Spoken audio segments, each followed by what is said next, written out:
Hi everyone, this is Nika Mawini from Coaches Close Clients, and today we are chatting with my good friend Brett, and we are going to be talking all about your mindset around your prospect or the client that you're actually closing. So thank you so much for being on this video with me. Yeah, no problem. What is going on? My name is Brett Gonzenbach, and when Nika and I got together to talk about all her exciting stuff that she's working on, thought I could, give a little bit of my perspective on some things that maybe you are personally struggling with right now when it comes to actually, closing more clients for your business, for your personal development business. So I actually do full time right now, phone sales, closing deals for various different coaches, some in the personal development niche, some in the business niches, affiliate marketing, that sort of stuff.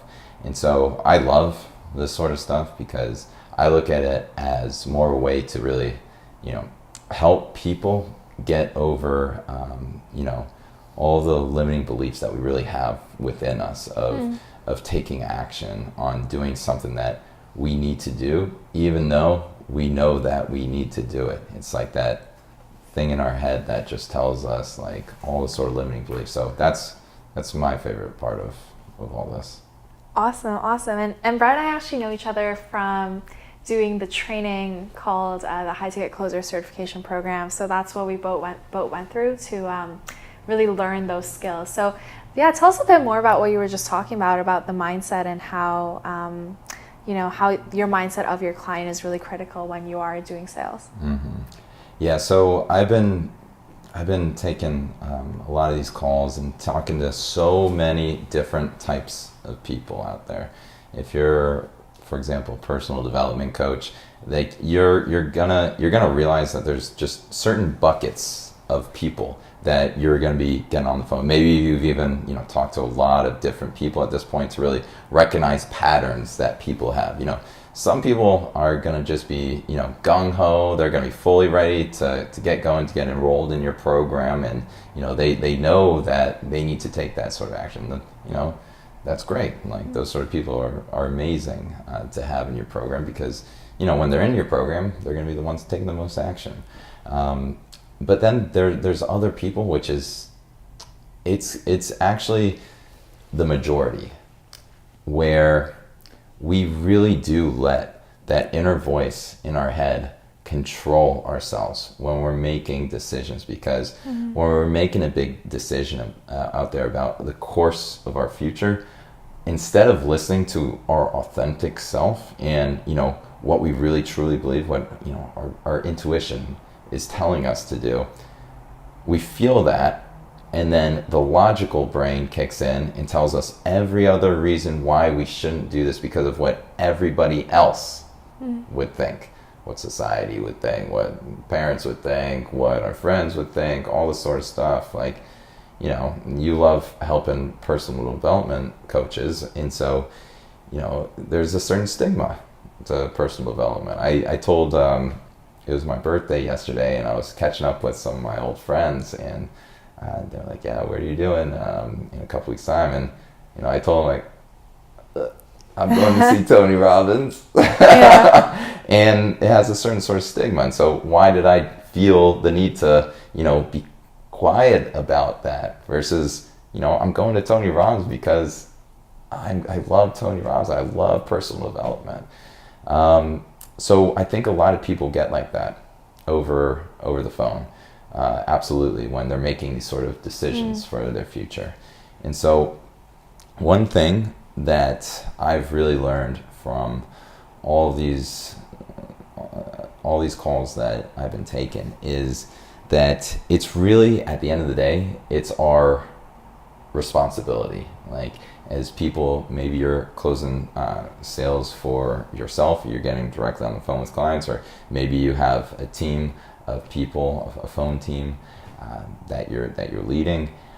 It really is our responsibility as the people that are directly making these sort of sales decisions for our business. It's our responsibility to help these people get over those sort of limiting beliefs that they're harboring in within themselves. Because, you know, if we consistently hold those sort of limiting beliefs within us, how much is that really going to hold us back from not just, you know, getting enrolled in your coaching program, but the bigger issues in their life?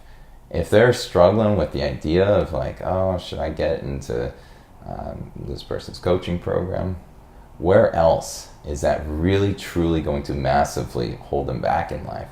So this is really I look at it as a really exciting opportunity to really truly help people in that sort of way, and just give that one little mindset shift. Because if they can make that one little mindset shift and get enrolled in your program, I mean, they're obviously going to get massive value from your services, but more so than that, it's the act of committing, not just to you, not just to Nika, not just to me, but committing to themselves that it's time to make a change.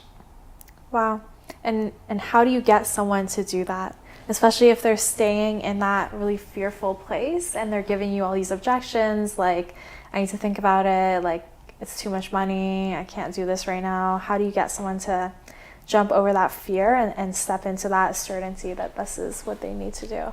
And so the way that I look at that is to really, it's all about really figuring out why they are there on the phone with you. Like, what they called you, no matter, they called you for a very specific reason, because they have a massive problem that they couldn't figure out on their own.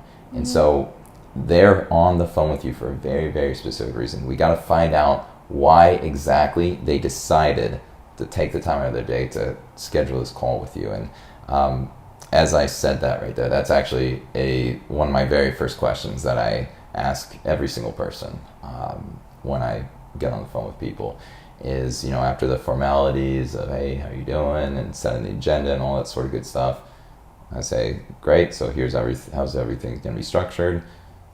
So, Mr. Prospect, what made you decide to take the time out of your day to schedule this call with us? So once you sometimes you might have to get to that a couple more times if they're a little indirect, because if you get to the end of the call and they start bringing up all these objections, like you said, of let me think about it, that's when you really got to think deep of, okay, what was the main reason why they decided to, you know, take this 30, 45 minutes, 60 minutes out of their day to be on the phone with me? Why are they here, and how can I help them to really solve that problem right there? Right. So it's all about kind of looping back to figuring out what they really need. And so I would love to say like a specific line that would just be the be all end all for this sort of situation, but it's deeper than that, because each person has a completely unique set of problems as to why they're coming to the example of a personal development coach to solve those sort of problems. So it's all about really figuring out why they're on the phone with you, and then if you get objections like that, really just digging deep, thinking like, okay, why are they really on the phone? What are the exact sort of pains that they're experiencing right now? And so how can I go about helping them to overcome their limiting beliefs right now, to readdress the pain that we can solve for them right now by getting started? Not tomorrow, not next week, but right now. Because if they wait with these limiting beliefs that they have, you probably experience it yourself, where they completely just, you know, they don't hold themselves accountable. And so that's really one of our main responsibilities, hold them accountable to themselves. Awesome. Thank you for sharing that. It's very powerful stuff. Awesome. So yeah, this wraps up this episode of Coaches Close Clients. So if people want to connect with you further, where can they find you? On Facebook, Instagram, it's, well, she'll type it in because Ganzenbach is not the easiest of names, as she Clearly still struggles to pronounce. Yeah. But Brett Ganzenbach, she'll type it down there or Awesome. something. You can follow me on Cool. Facebook, Instagram.